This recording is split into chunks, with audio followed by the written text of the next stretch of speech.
இதுதான் ஏலக்காய் செடி. ஏலக்காய் செடி இப்படி தான் ஸ்டெம் மாதிரி நீளமாக வளரக்கூடியது.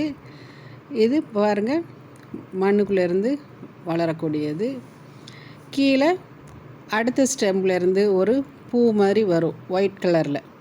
அந்த பூ தான் 2 நாளில், அந்த ரெண்டு நாள் தான் அந்த பூ இருக்குமா ஒயிட் கலரில்.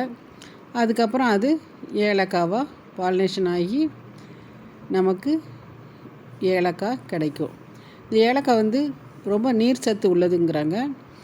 அதாவது 1 கிலோ ஏலக்காவை காய போட்டு எடுத்தால் நமக்கு 200 கிராம் தான் கிடைக்கும். 5 கிலோ காய போட்டால் 1 கிலோ ஏலக்காய் தான் நமக்கு கிடைக்குங்கிறாங்க. ஏலக்காய் வந்து வெயிலில் காய போடவே கூடாதான்.